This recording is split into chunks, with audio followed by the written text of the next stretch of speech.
Good morning, and thank you very much to the European Policy Center for organizing this hybrid policy dialogue on such an important matter, the need to update Europe's regulatory framework to cope with the challenge of advanced neurotechnology. I would also like to thank the distinguished speakers for their attendance. I'm sure that this discussion will be very fruitful, and I apologize for not being able to be there with you. A few days ago in Spain, we woke up with the news that a group of girls, minors, were victims of sexual violence. Their schoolmates created fake nude photos of them using artificial intelligence.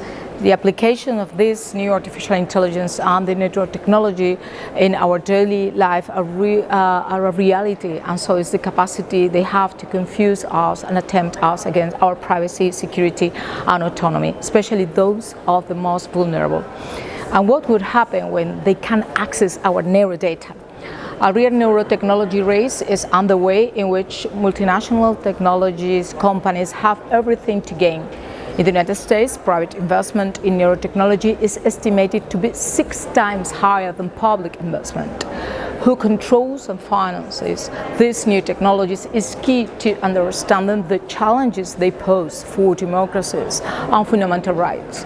We talked about all this at an event organized on neuro rights last November here at the European Parliament with the Spanish neurobiologist at Columbia University, Dr. Yuste.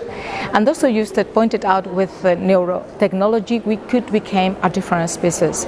Neurotechnologies allows us to decode not only conscious thought but also unconscious one, making it possible for a device external to an individual's brain to have more information about him or her than the subject does.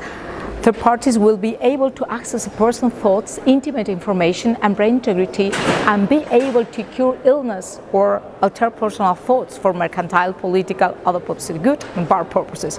When we talk about whether we still have time to encrypt our thoughts to protect them so that no one can decide for them, the answer was frightening. With today's algorithm, at best, they will be protected for another 20 years. Therefore, not only the scientific and legal community, but also the politicians, we have the responsibility to regulate the recognition and protection of neuro rights, our neurodata, to create a new legal framework specifically aimed at protecting the brain, its autonomy and its activity. And it has to be done with the ultimate goal of not increasing existing inequalities and even take advantage of the potential and knowledge of neuroscience to close existing gaps. At the same time, we ensure free equal access to neurotechnologies and protection against bias.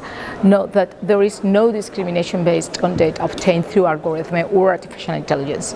It is imperative to regulate at all levels. At the national level for governments to protect individuals by companies, but also the European level in order to protect individuals from the use of neurotechnology by governments too.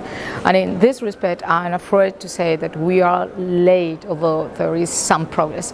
The European Parliament adopted the European Declaration on Digital Rights Principles following the green light from the Council.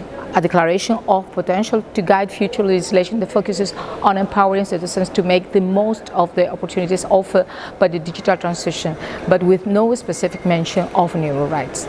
Given that this is the time of the Spanish presidency, I cannot fail to point out that in Spain, the Charter of Digital Rights, approved in July 2021 and guided the European regulation, opens the door to a future approval on neuro rights. Therefore, I really hope that in the coming month, we will continue to work at the European level on the challenge that neuroscience poses to our democracies and enhance the European Union legal frameworks for neurotechnologies.